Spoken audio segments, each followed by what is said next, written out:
নিয়মিত নতুন টিপস পেতে ও আমাদের ভিডিওগুলো থেকে যদি আপনার কিছু অজানা বিষয় জানা হয় বা সামান্যতম উপকার সাধিত হয় তবে চ্যানেলটি সাবস্ক্রাইব লাইক শেয়ার করবেন। নলেজে আপনাকে স্বাগতম। আশা করি ভালো আছেন, সুস্থ আছেন। আজকে আমাদের আলোচনার বিষয় জন্ডিসের কারণ ও চিকিৎসা। আসুন এ ব্যাপারে বিস্তারিত জেনে নিই। নিয়মিত নতুন টিপস পেতে আমাদের চ্যানেলটি এক্ষুনি সাবস্ক্রাইব করুন এবং আমাদের এই ভিডিওটি যদি আপনাদের সামান্যতম উপকার হয় তবে আমাদের ভিডিওটি শেয়ার করে দিন। লিভারের প্রদাহকে বলে hepatitis.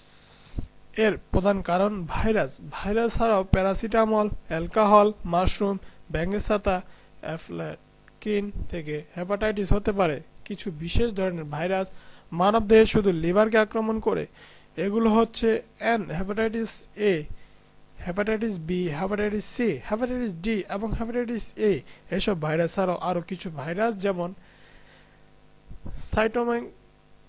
Cytomegalo virus, Stein Barr virus, herpes simplex virus, yellow fever virus মানবদেহের অন্য অঙ্গ প্রত্যঙ্গকে আক্রমণ করার পাশাপাশি লিভারও আক্রমণ করে।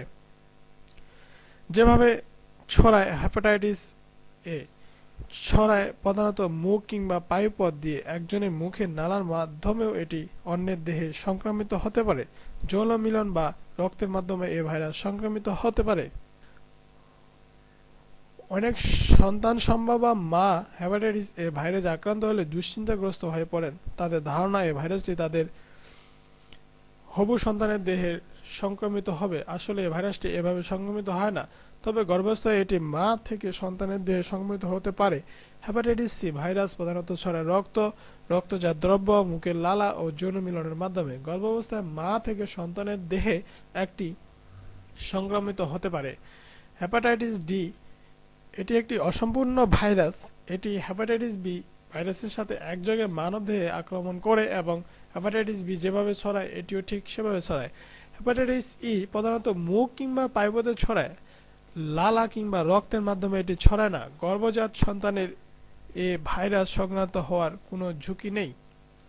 উপসর্গ: আক্রান্ত ব্যক্তির দেহে কোনো লক্ষণ নাও প্রকাশ পেতে পারে, তবে প্রথম পর্যায়ে ঠান্ডায় কাঁপুনি, মাথা ব্যথা ও ম্যাজ ক্লান্তি ভাব প্রভৃতি লক্ষণ দেখা দিতে পারে। অনেকের বমি বমি ভাব কিংবা ডায়রিয়াও হতে পারে। ধূমপায়ীদের ধূমপানের প্রতি অনীহা সৃষ্টি হয়। বিড়ি সিগারেট বিষাদ লাগে। পরবর্তী সময়ে অস্থি সন্ধিতে ব্যথা, জন্ডিস, চোখের সাদা অংশ এবং ত্বক হলুদ হয়ে যাওয়া, গাঢ় বর্ণের প্রস্রাব এবং ফ্যাকাশে বর্ণের পায়খানা প্রভৃতি উপসর্গ দেখা দিতে পারে।